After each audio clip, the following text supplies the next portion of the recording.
বার্সেলোনায় captain Marc Andre টের স্টেগেনের ভবিষ্যৎ অনিশ্চিত, কারণ লা লিগা চ্যাম্পিয়নরা এই সামারে তাকে বিক্রি করার জন্য প্রস্তুত।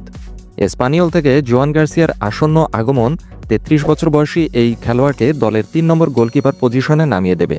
বছরখানেক আগেও যিনি বার্সার নাম্বার 1 গোলকিপার ছিলেন, যদিও তিনি এখনও ক্লাবে থাকতে দৃঢ় প্রতিজ্ঞ, যেখানে আরও ৩ বছর তাঁর চুক্তির মেয়াদ আছে। আন্দ্রে টের স্টেগেন বহু বছর ধরে বার্সেলোনায় অবিসংবাদিতভাবে স্টার্টার ছিলেন, কিন্তু তার পারফরম্যান্স দিন দিন অবনতি হওয়ায় তাকে পছন্দের গোলকিপারের তালিকায় ডিমোশন দিয়ে দেওয়া হয়েছে।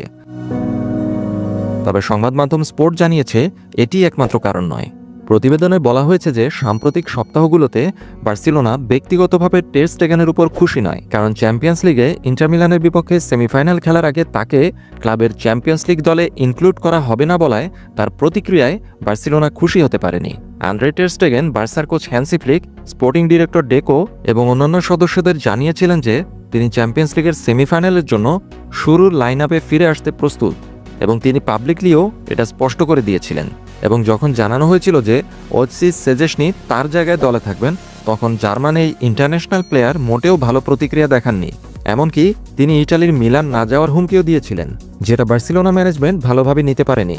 তার এই আচরণ বার্সেলোনা, বিশেষ করে কোচ হ্যান্সি ফ্লিক, যার সাথে বর্তমানে আন্দ্রে টের স্টেগেনের সম্পর্ক খুবই খারাপ বলে মনে করা হয়, সেই হ্যান্সি ফ্লিক এই ঔদ্ধত্য ভালোভাবে গ্রহণ করেননি। তাদের দুজনের সম্পর্ক আগে থেকেই খারাপ ছিল, কারণ ৬০ বছর বয়সী এই কোচ জার্মানির দায়িত্বে থাকাকালীন তাদের মধ্যে মতবিরোধ ছিল, যেখানে তিনি ম্যানুয়েল নয়েরকে তার স্টার্টিং লাইন আপে প্রথম পছন্দের গোলকিপার হিসেবে বেছে নিয়েছিলেন।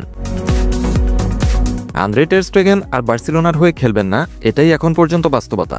তবুও বার্সেলোনা বলেছে যে আন্দ্রে টের স্টেগেনের বাদ পড়ার মূল কারণ এসব মনোমালিন্য অথবা অসদাচরণ নয়। সম্পূর্ণ স্পোর্টিং ভিউ থেকে সে এখন দলের ৩ নম্বর চয়েস হতে যাচ্ছে। যদি তার ইচ্ছা হয় তাহলে তাকে থাকতে দেওয়া হবে, কিন্তু জোয়ান গার্সিয়া বা সেজেসনি ইনজুরিতে না পড়লে তিনি কোনো ম্যাচ খেলার সুযোগ পাবেন না।